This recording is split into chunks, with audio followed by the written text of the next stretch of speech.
Oh, this is Northern Atomical and ATV. Yesterday I went to test out the new Maxxis Carnivore tires that I picked up, and they're called Carnivore for a reason.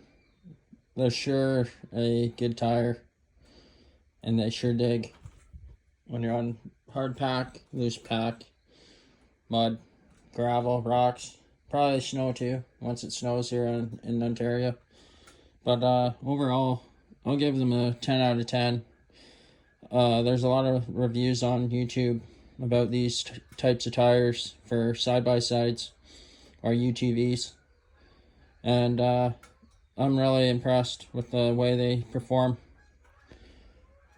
The tires have tons of tread.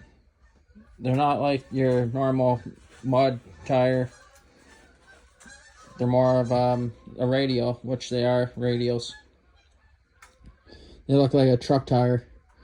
And on my zforce 950 Sport Gen 2, I got the 60-inch base. And I could have went 30s, but I didn't really want to put a lot of heaviness on the pinion gears and the axles and the CV shafts. I didn't really want to risk blowing a diff, so I went with 28s, 28 by 10 by 14-inch rims, which is on the machine. 28s perform pretty well, and I don't have to worry about putting wear and tear on the transmission or putting a clutch kit in. But overall, I'm very impressed with the tread.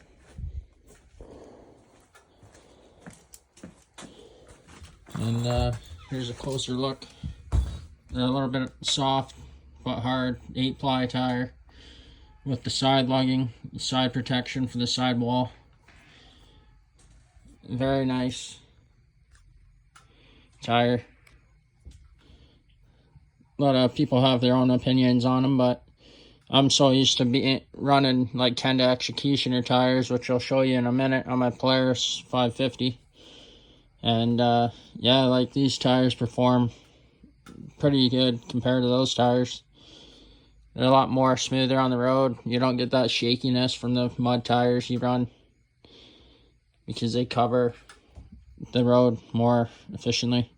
And these are more of a square tire rather than round. The other tires I was looking at, they're rounder. But these ones are more square off, which is pretty nice. So once you get in a hole, like yesterday, got in a little rut, and I went to steer out of it, and it pulled me right out of the rut. So on my Polaris, on my Kenda Executioners, I usually have to back up and try to steer out of it because it would just keep sliding back into the hole. With these side lugs, they're kind of alternating into different patterns, so they just bite whatever you get into. So if you want to check them out online, probably pick them up for about $1,400 for a set of 28s. And I got the 28 by 10 by 14s all the way around, so it makes a big difference when you go through the terrain you're in. They're good for rocks, they were saying, and all that, rock climbing. Yeah, pretty decent. I rode them on the road. They didn't really wear them out. Like, they're still pretty good. And I've done probably about, I don't know, 60K yesterday, so it's pretty decent.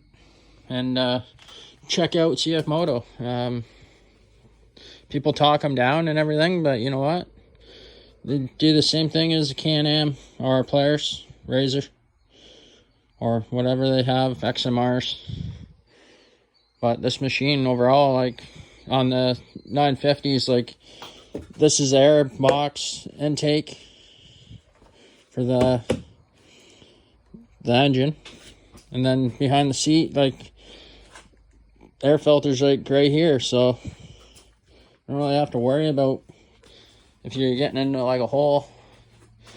And then on this side, this is a CVT belt intake I'm not really too impressed about the outtake on these machines because they're pretty low, which is like right here. But you just have to watch on what you're doing.